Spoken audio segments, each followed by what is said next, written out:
रात के 12 बज रहे थे। वीरान सड़क पर चलती बस में बैठा अरमान खिड़की से बाहर अंधेरा निहार रहा था। उसकी आंखों में नींद नहीं, एक बोझ था। कुछ महीने पहले तक वह बस एक दर्जी का छोटा सा सहायक था। रोज 300 रुपए मिलते थे और दिन भर मशीन के सामने झुके रहने से कमर टूट जाती थी। पर एक हादसे ने उसकी जिंदगी बदल दी। एक दवाई की दुकान के पीछे पड़े कूड़े में उसे एक छोटा सा लोहे का बक्सा मिला।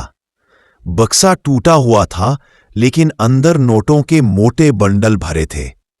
पहली बार किसी ने उसे किस्मत वाला कहा, लेकिन अरमान के दिल में अजीब तरह की खामोशी भर गई।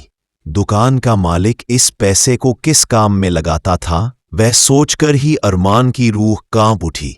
लेकिन घर में बीमार मां, छोटी बहन की फीस और टूटी छत देखकर उसने बोरी को छुपा लिया। वही पैसे उसकी मां के इलाज में लगे। बहन कॉलेज जाने लगी, लेकिन जितनी सुविधाएं बढ़ती गईं, उतने ही सवाल उसके भीतर गहरे उतरते गए। हर रात वह खुद से लड़ता, क्या ये सही है, क्या ये सब उसका है। उसी दौरान उसके जीवन में आई रिद्धिमा, एक साधारण शांत सी लड़की जो पास के स्कूल में सफाई का काम करती थी। अरमान जब भी उससे मिलता, वह उसे सच्चाई से जीना सिखाती। उसके शब्दों में एक अजीब ताकत थी। अरमान उससे कहता, मेरी जिंदगी का बोझ तुम नहीं समझोगी। रिद्धिमा बस मुस्कुराकर जवाब देती, जो सच है वो एक दिन रास्ता खुद बता देता है। 6 महीने बाद अरमान ने फैसला किया, वह रिद्धिमा से शादी करेगा। गांव में जैसे भूचाल आ गया। कोई बोला, दर्जी का लौंडा इतना शौक दिखा रहा है। कोई हंसते हुए बोला, देखो आजकल गरीब भी बड़े सपने देखने लगे।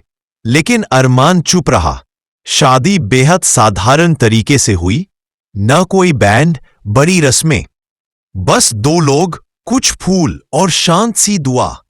रिद्धिमा के आने से घर में जैसे नई हवा बहने लगी।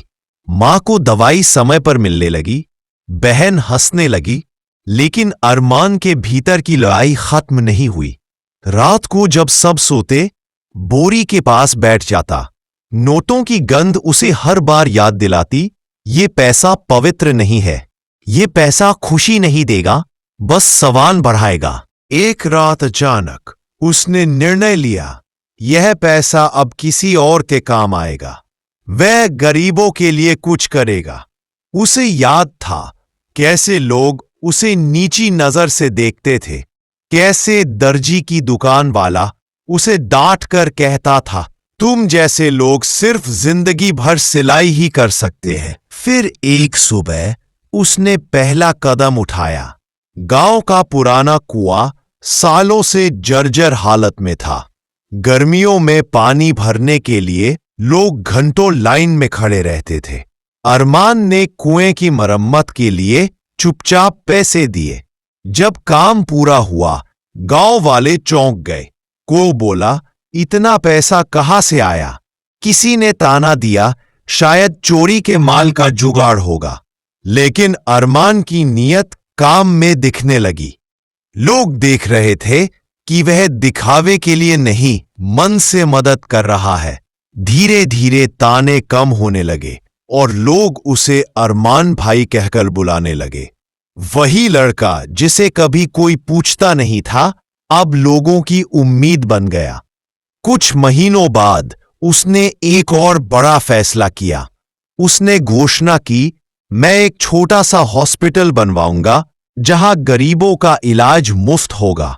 गांव वाले पहले हंसे, फिर शक किया, लेकिन जब नीम की पहली खुदाई हुई तो सब समझ गए, अरमान अब बदल चुका है।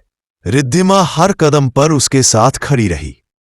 कुछ युवा डॉक्टर मामूली पैसों में सेवा करने लगे। गांव वाले कहते, खुदा ऐसे दिल सबको दे। बाकी बचा पैसा अरमान ने अपने काम में लगाया। वह सिलाई का छोटा सहायक अब बड़ा व्यापारी बन चुका था। उसका नाम शहरों में होने लगा। अब उसकी कमाई ही इतनी बढ़ गई थी कि वह बिना किसी गलत पैसे के भी लाखों कमा लेता था। उसने अपनी मां के लिए अच्छा घर बनवाया, बहन की शादी करवाई और अपने पुराने दिनों को कभी नहीं भूला। अरमान अब सच में धनवान था, लेकिन सिर्फ पैसों से नहीं, दिल से भी। और हर दिन वह उस बोरी को याद करता, लेकिन अब अपराध बोध नहीं, क्योंकि उसने गलत पैसे को गलत रास्ते में नहीं बल्कि लोगों के भले में लगा दिया। अगर ये कहानी आपको सोचने पर मजबूर करती है कि इंसान का असली मूल्य उसके पैसे में नहीं बल्कि उसकी नीयत में है, तो कमेंट में जरूर बताइए। अगर आप अरमान की जगह होते, क्या करते?